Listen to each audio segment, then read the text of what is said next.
want to welcome everybody to the Monday edition of the Daily Cheat Sheet. Hope everybody had an amazing weekend. You know, Golan, let's get straight to it. I've always said to people, keep your eye on the prize. There are some cases in life that are sure home runs. Everybody could see it. But oftentimes when we don't keep our eye on the prize and we go after one thing and another thing and another thing, we lose sight and focus on one thing in particular.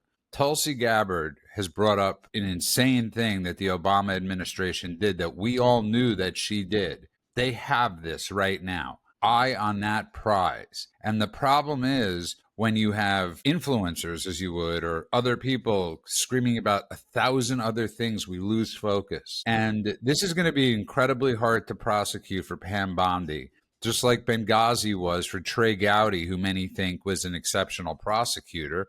He was good on Forensic Files, the 2 episodes I saw him on, but she was found innocent in that case or whatever by Congress. But we have to keep our eye on the prize right now. Yeah, look, I have heard many people call what Donald Trump is doing as president a slow-moving coup. Many people who are looking for the fault, many people who are looking for how he's slowly changing this, that, and the other thing. But they are ignoring what the actual slow-moving coup was. And in some cases, not that slow-moving. What Tulsi discovered was 100 pages of documents that went through the Obama administration manufacturing Russiagate.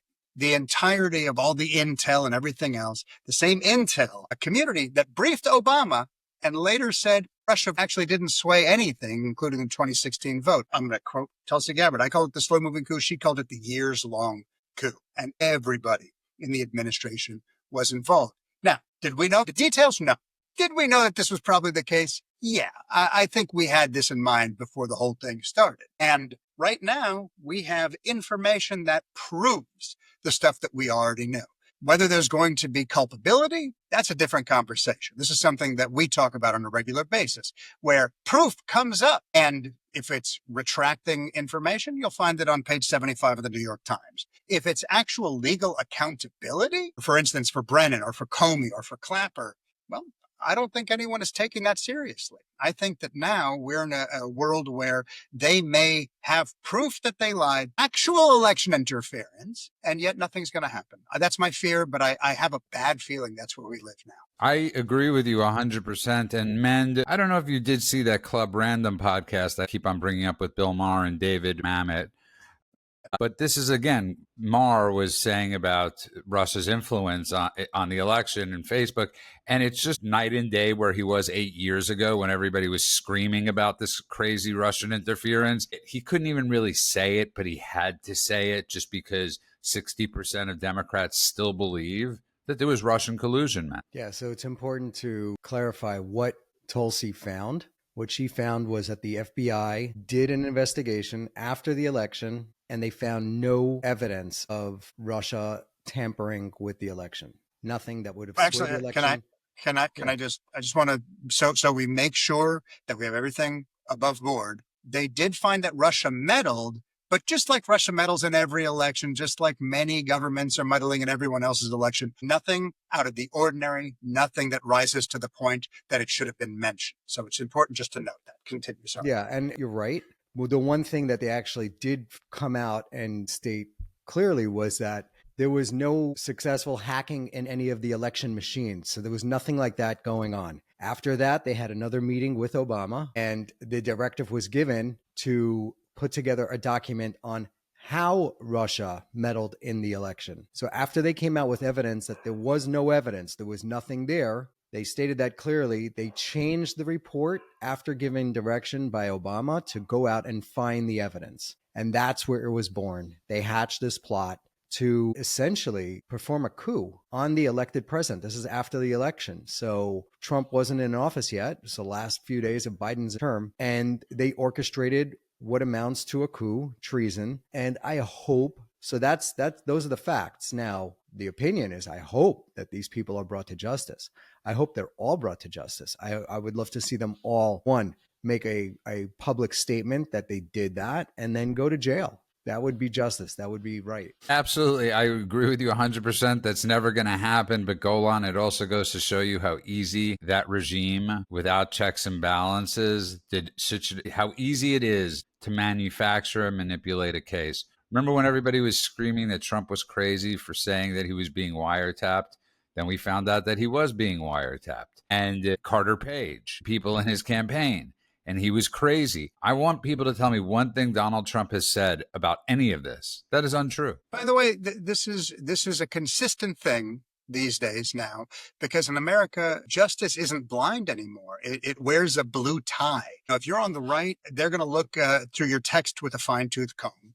If you are on the left, on the other hand, you get a teaching fellowship at Columbia. Like this is just the way it works. I'm reminded of when the Supreme Court decision was leaked and people went crazy. We're going to find the mole. We're going to find the mole. And all I could think was, if you find the mole, this wild leftist who has now leaked this information, he will become a hero. He is not someone that will be lambasted as someone who broke protocol. He will become a hero. He will get his own show on MSNBC.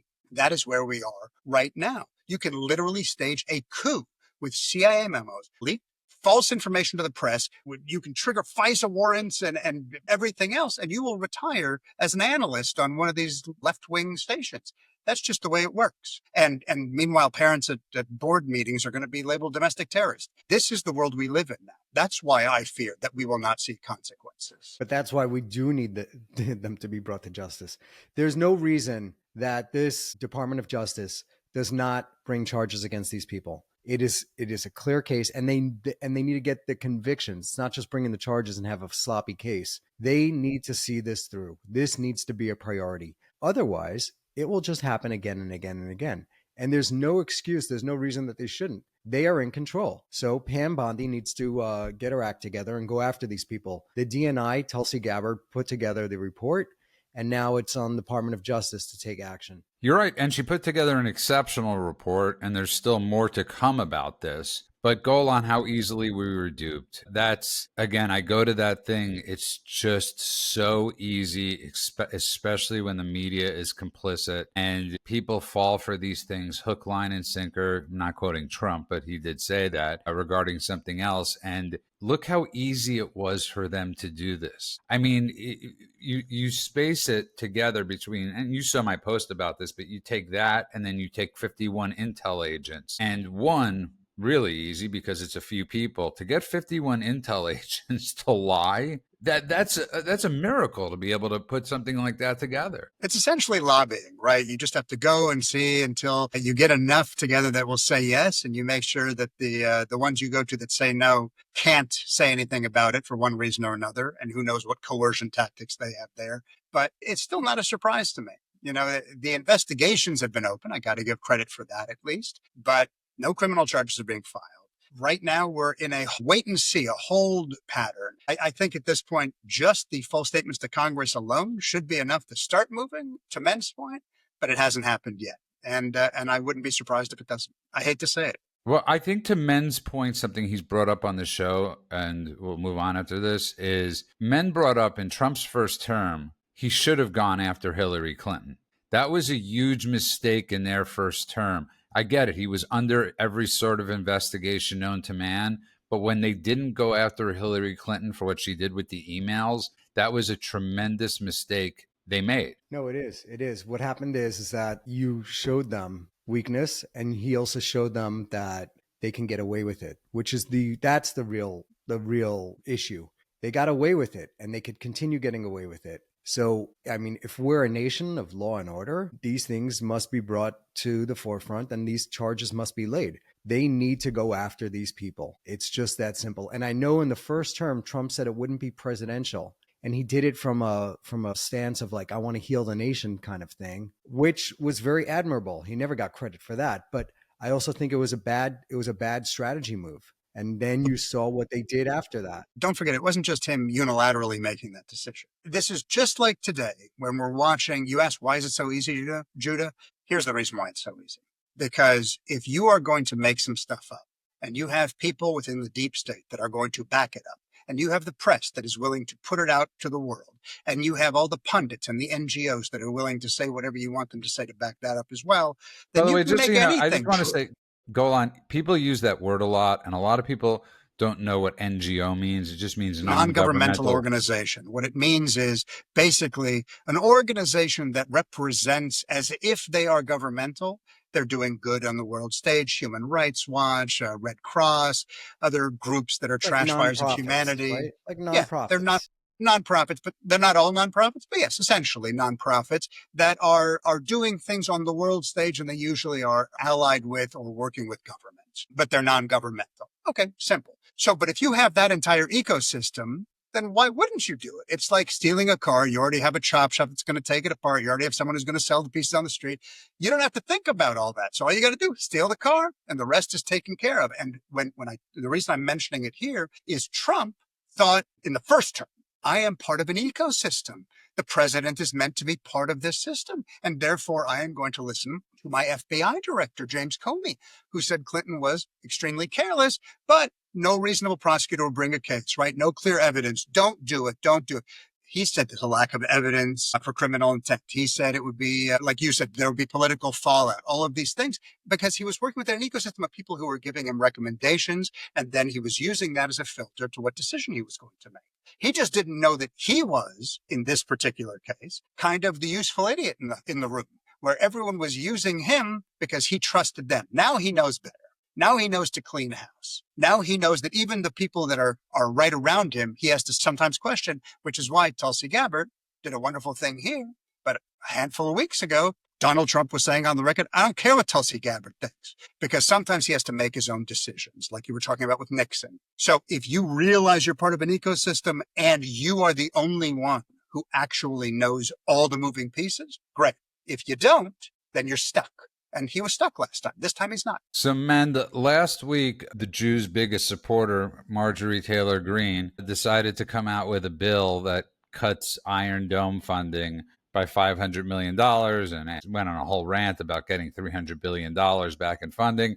AOC doesn't support this bill, miraculously. And her headquarters in New York was graffitiized with what looked like blood. And, well, she's out of the horseshoe right now. And it's an interesting thing watching when you disagree on one little thing, you're out. You're canceled immediately, Mend. And they're coming after her now. That's funny. MTG out-woked AOC.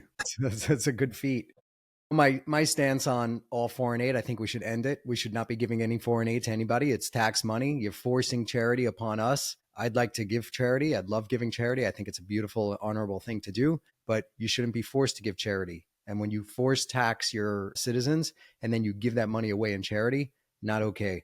I think Israel would be more than happy to not accept any aid and sell their technology back to the US. So we do these technology transfer deals. We give them Patriot missiles. They create an Iron Dome. They enhance the product by a lot, and they could sell that technology back to the US. Right now, they give it back to the US. So Israel will be fine. They don't need the aid. They'll actually make up for it in just straight trade with us. And then there's a lot of other countries that get ridiculous amounts of aid, and their citizens don't even know it's coming from us, which is one of the foundations or one of the legs of American exceptionalism, is we want to advocate and make it aware to the people that we've actually given aid to, because right now they just reinstated some African AIDS funding. Let the people know that is coming from the American citizens. The least we should be getting in return is gratitude. A lot of these countries hate us. A lot of the times they don't even know that the aid is coming from us. So I would like to see that. I would like to see us, one, cutting off all aid, period. But the countries that do get, places that do get, it should at least be made abundantly clear that the American taxpayers, of the goodness of their heart, are giving this to you. Be grateful. I want to ask Matt a question about this. So I understand, obviously, the Israel thing makes sense. They innovate, they create, they are going to be able to make a lot of money and sell things to the U.S. and all of that. So they will make their own money and buy their own stuff. For the countries, and I'm not saying I disagree with you, I'm just curious about your answer here. For the countries that basically don't do a lot of innovation or production or good, like the Pakistans and the Sudans and the Somalias and the Yemens and the Haitis and all those countries that also get a lot of money from the United States. You're saying cut it all off, even if there's like an anti-terrorism aspect to it or something like that. Yes? Yeah, I'm saying cut it all off. So we could do, I mean, there's a lot of joint law enforcement stuff that we do. We could give them, old technology or old outdated equipment that we don't use anymore. If we were just getting rid of it, period, fine. But just sending plane loads of our cash, our tax dollars to these countries, or forcing them to buy goods with our money, like all of that, these schemes, get rid of them. Get rid of them all. And the world is a very big place. And there's a lot of wealthy countries out there, a lot of other wealthy countries that don't contribute. Like the entire Middle East is awash in cash. Places like Egypt need it. Let them give it. Gaza, all these scam places. It just came out today that you're right, because Egypt and Gaza and Jordan, they all get money from us. For what? It just came out today that Pete Buttigieg, in the final days of his office, gave $40 billion with a B to DEI nonprofit organizations. What is that? Why are government officials just able to give away billions of US tax dollars to their preferred organizations? I am against all of that. I think we should stop funding all of this stuff. Okay, I don't disagree with you. You're 100% correct. But go on to his point. Again, I always use Mend as the worst example or the best example of what's right and wrong, because he's actually coming from it from a place of honest broker. As an honest broker. When Marjorie Taylor Greene gets up there or Thomas Massie gets up there, nobody believes, or many people don't believe, they're being the honest broker that Mend is being. So when she has this bill, I don't care if Israel was giving $500 million or $500 billion to America, she would find some other bill to go after. Absolutely. No question. And remember what she's advocating for cutting funding to. She's not advocating cutting funding to bombs. She's not, in this particular case, although I'm sure she's doing that too, but in this particular case, she's advocating for cutting funding to the Iron Dome. That is a defensive weapon. That is something that is being used to stop rockets and missiles and bombs from dropping on civilian areas. And so the idea that that's what she's asking about, us cutting funding for, kind of reveals a lot. And let's not forget, she never said Israeli space lasers. She said Jewish space lasers. She revealed herself a long time ago and continues to. And now there's a little bit of a tacit approval from the liberal side of things and now from the woke right side of things that allow her to continue being an anti-Semite. I know you don't like to use that word a lot, Mend. Some people earn it, and she's earned it. She's more than earned it. She's the picture of it. And again, what I said about Mend is, and I will always say this about Mend, is he's an honest broker. He really calls balls and strikes the way he sees it. There's no malice or anything underneath it. And that's why we have him on. But it's also how good discussions can get started. The problem is there's so many bad actors in the game go on. But I want to move on a little bit to really bad actors, because this is absolutely incredible. So Tom Barrack, who I've always liked. I thought you were going to reference Mark Ruffalo, really bad actor. Sorry, continue. Yeah. I can think of a few worse. But yeah, he's a one-trick pony. If you call him a bad actor, what do you call Chris Evans? But delightful. that means Golan might know him. But I want to get to Tom Barrack, right? Tom Barrack is a businessman. And there's this guise that's been going on that Tom Barrack, because he's Lebanese, somehow is familiar with the Middle East. Tom Barrack's familiarity with the Middle East is business. His family has been in America for over 100 years, Christian, and he was persecuted after Trump left office. He literally was jailed for 2 days, had to put up $250 million worth of bond, and then found not guilty for being a foreign agent.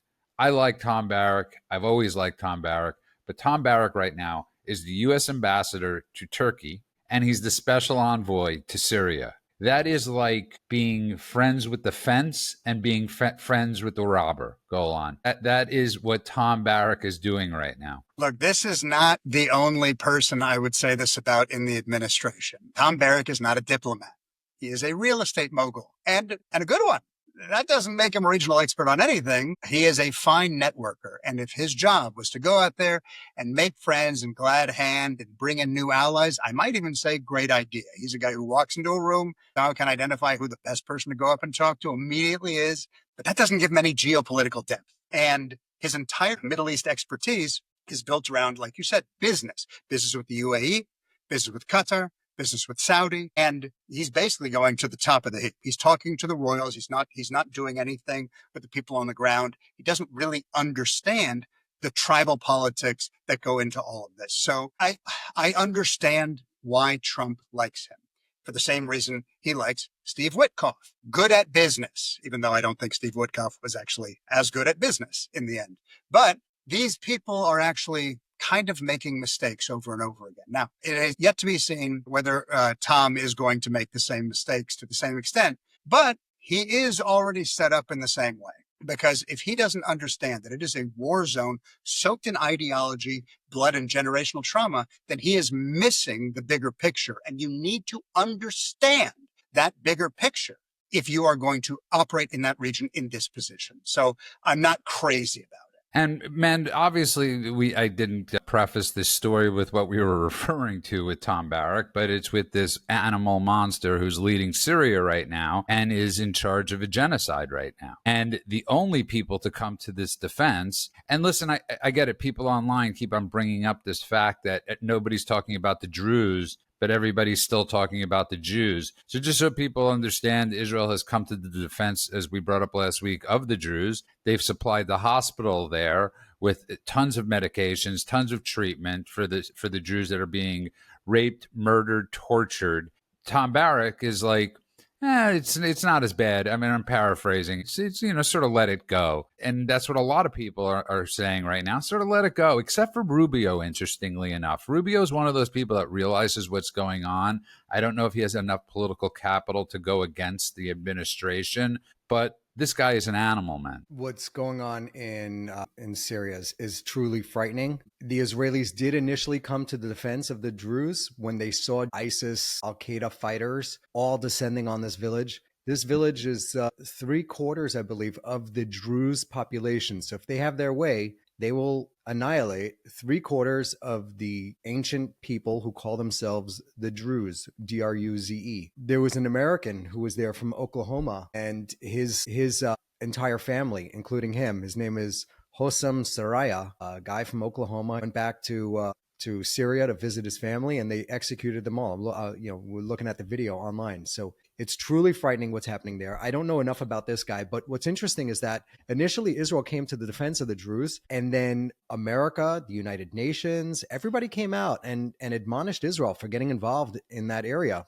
when they prevented, or they're helping prevent, a genocide. He's doing the same, by the way, man. You don't know this guy very well, but he actually called Israel's airstrikes poorly timed and is willing to slap Israel's hand for doing this. So he's in the same boat of the people you're talking about. Man, so he's big. To put it in perspective, he's big. I don't understand it. The only logical explanation that I could come up with, and it's a theory, is that Turkey and Qatar are telling the Americans, make the Israelis stop, make them stop, let this genocide go on. The jihadis, the Syrian army themselves, they're saying that they're going there to slaughter everyone, men, women, children, and they're doing it. You see the videos, all these streets, and I saw a hospital in Sawida that was liquidated. When I say liquidated, they killed all the patients, they killed all the doctors, they killed the nurses. All of them. You see them in their scrubs, in their blue robes, whatever, all dead. Did you see the confession of the captured fighter in Syria? Captured one of the fighter, craziest things.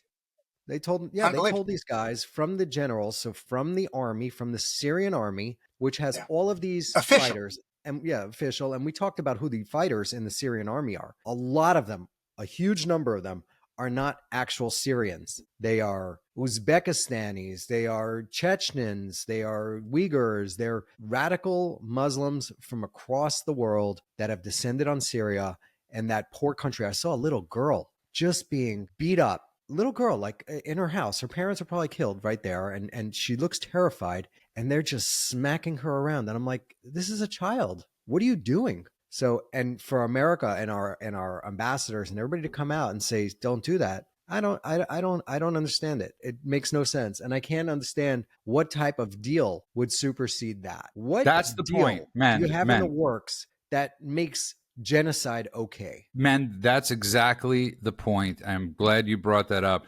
Golan, that really is the point of everything is we're trying to get these Abraham Accords.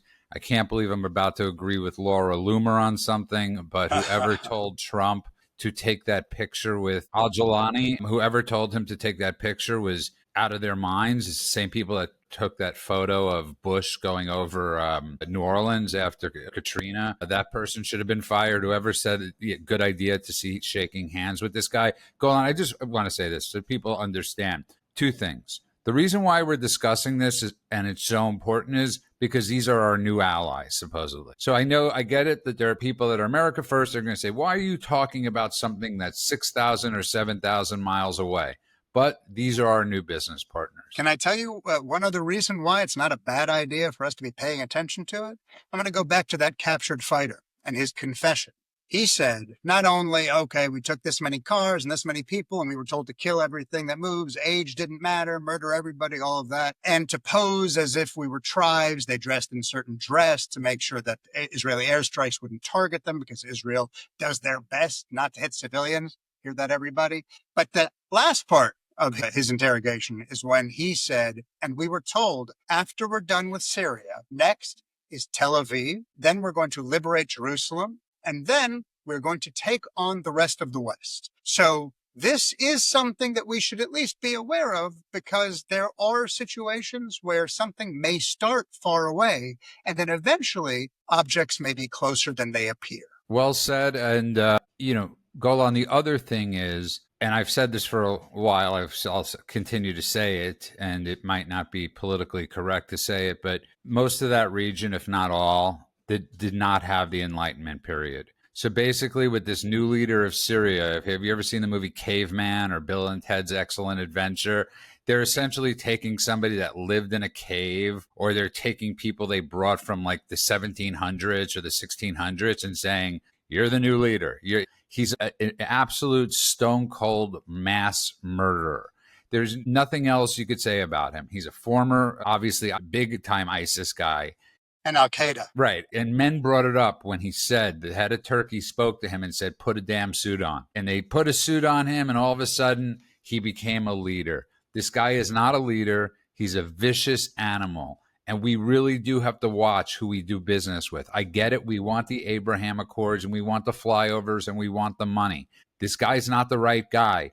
It's not about the guy. Syria needs to be broken up. The Druze should be given their own country, autonomous zone. The Kurds up in the north. Good and then point. There's the Bakla, whatever those other guys. All these minorities. I mean, if you look at the history of the Middle East, they all get erased. They all fall under the sword or they are forced to convert to Islam. If you want to protect the indigenous people there, you need to give them autonomy. And they would make a great ally and a great neighbor and a great buffer between Israel and the rest of Syria if you had the Druzistan or whatever you want to call it, if they had their own little country there. No, man, I think that's absolutely a brilliant point. And I like that you're bringing it up because people don't realize how big Syria is, Golan. They don't realize that listen, we live in America. Most people don't realize the topography of New York. Okay, so and I'm not trying to sound like an elite jackass, but people never leave the town they came from.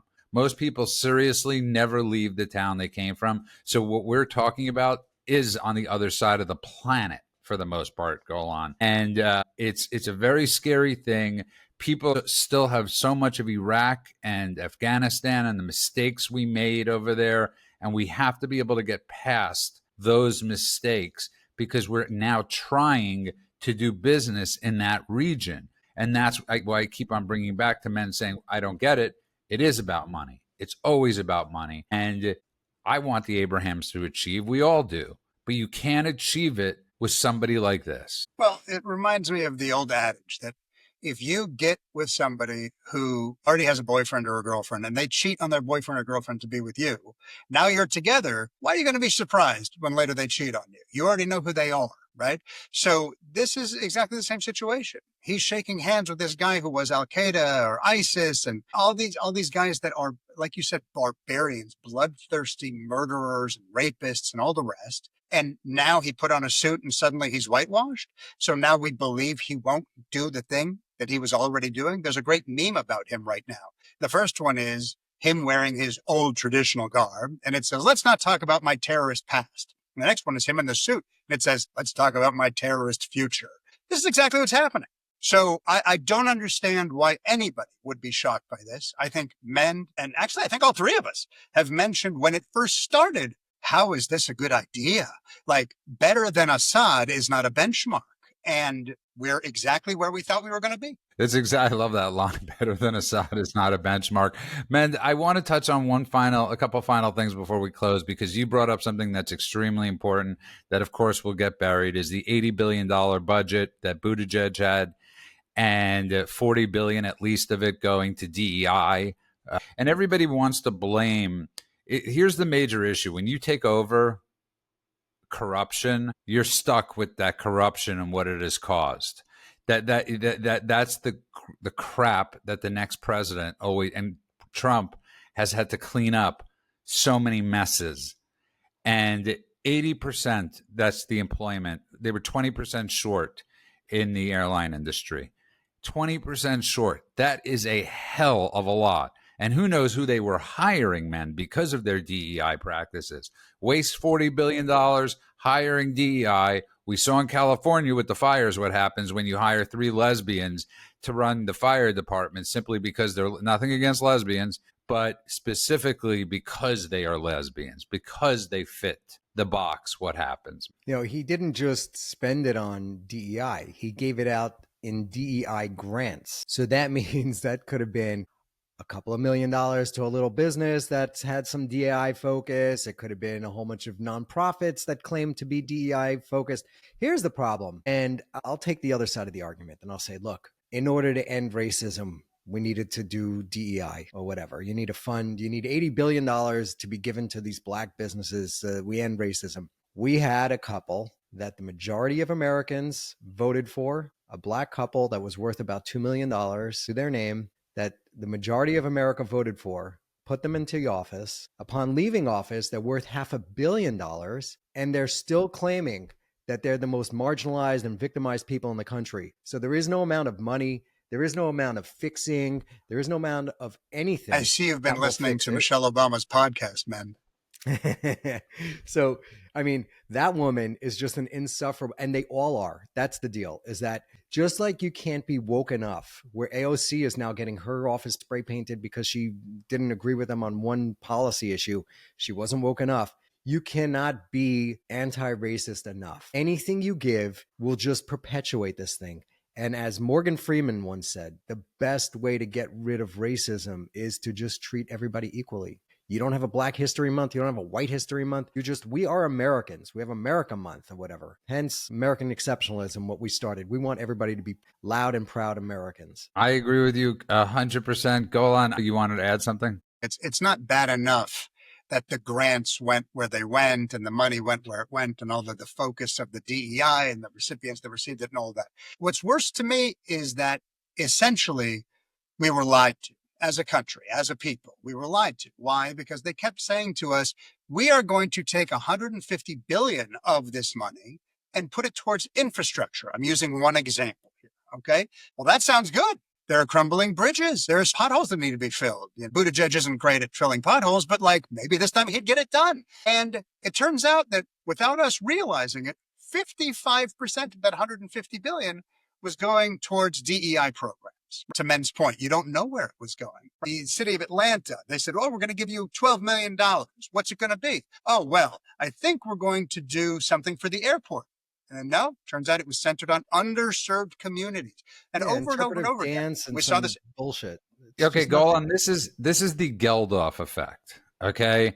And for people that are not familiar with who Bob Geldof is, Bob Geldof, lead singer of the Boomtown Rats, great song, I Don't Like Mondays, about the mass shooting that happened in San Diego. There's your useless information of the day. But he started what is known as Live Aid. And Live Aid was putting all these bands together and fighting for Africa and donating all the money for Africa. None of the money went to Africa. Okay. And then he did Live Aid again. And people are like, stop doing this. The money's not getting to the people. Just like the $100 million that was raised for the LA fires, for the victims. That money went to the Annenberg Foundation, who then put it into other nonprofits. They found that almost none of the money actually went to the victims. So this whole thing... There was some money that went to the Ethiopians. Oh, I'm sorry. I mean just the dictatorship. The Mengistu dictatorship, who took that money and used it for his own purposes, and it never got to the children. That was the money from We Are the World. Remember that song? Yeah, we were the suckers, actually, as it turns out. That's exactly right. And the last thing I want to get to is this very quickly. Ayala Jacoby is amazing on X. I encourage everybody to follow him. He doesn't get all the likes that someone should, but man, this guy is relentless, Golan. And he brought up just a counterpoint, because there is a talking point going on with the Israeli lobby in America. And I'm really not sure about this cabal. None of us are part of this cabal. But I want you to read the list of the 10 lobbying countries to America. Go on. All right. Now, according to this list, so this is, I'm gonna comment on it after I'm done. Number one, I won't read the dollar amounts, but they're astronomical. Number one, China. Number two, Japan. Number three, Liberia. Number four, South Korea. Number five, the Marshall Islands. Number six, Saudi Arabia. Number seven, Qatar. Number eight, the Bahamas. Number nine, the UAE. And number 10, Israel. So this comes from a group called OpenSecrets. This is a list that they make through their Foreign Lobby Watch. It's something they do within the organization. And it used to be called the Center for Responsive Politics. But basically, they're considered kind of the gold standard for campaign finance transparency. This is according to their data. They're meant to be nonpartisan. Generally, they are. I did my own research once Judah sent me this list to take a look at. And what I found was mostly it is accurate. Interestingly, the big thing that isn't accurate is that Israel should not be on the list. Israel is not the number 10 country that spends money in the United States, as it turns out. 10th country is Bermuda. Israel is number 11. So even in ranking this to show all the other countries that are above Israel, it still put Israel too high. So there are fully 10 countries, including the Marshall Islands, which I forgot existed, which are giving money to America in order to get what they want done through, whether that is government, whether that is university system, whether that is NGOs, as we talked about, whether that is think tanks, anything that can move the needle forward on the destruction of the Western Empire. That's what this money goes to. Now, some of those countries, they just want economic or the political power. Some of them are literally giving money in order to destroy the world. When you have an opportunity, the previous episode that's going to go up has a conversation with a lawyer in which we talk about the stages of the destruction of Western civilization. Listen carefully to it, because we are in stage one, but we are deep into it, and we have to be careful not to get any further. Perfect. Man, any final thoughts on that before we close up? No, I think that's very well said. Golan, you're the man. Exceptional job, Golan. And I just want to end it. I follow John Spencer on X. I find him to be fantastic. Man, who do you like? I like Mike Benz, former Trump admin guy and a former CIA guy. Mike Benz is fantastic. You know, there's a lot of people I follow on X. My favorite one, because sometimes I just need a moment away from all the seriousness. I know. But I still want to stay. Is the Mossad satirical? By the way, who I know. But yes, that is one of them. The other one is Lyle Culpepper, who I highly, highly recommend. I love open source intel, and Vivid. Vivid is another one that I'm a big fan of. So there's a lot of them out there. The one that I've been reading today was Neil Berg, and the list could go on and on. I highly recommend, if you are on X, be very careful to vet your sources. And even more than that, even if you trust your source, cross-reference, do your own research. Don't just assume that what you're being given is truth. X is just a place where people can post shit. And it doesn't mean they have to even vet one thing. And just remember, X just marks the spot. Okay, on that note, I want to thank everybody that's been downloading the episodes on Apple Podcasts, Spotify, of course. Go to Substack, Daily Cheat Sheet, Instagram, Daily Cheat Sheet, YouTube, The Daily Cheat Sheet. We're on Truth, The Daily Cheat Sheet. Also, you can follow Golan and myself, X at TD Cheat Sheet. Pretty much you can find us anywhere, download us anywhere. And I want to thank everybody. And on that note, I want to wish everybody a good morning, afternoon, and night world, wherever you are. God bless you all.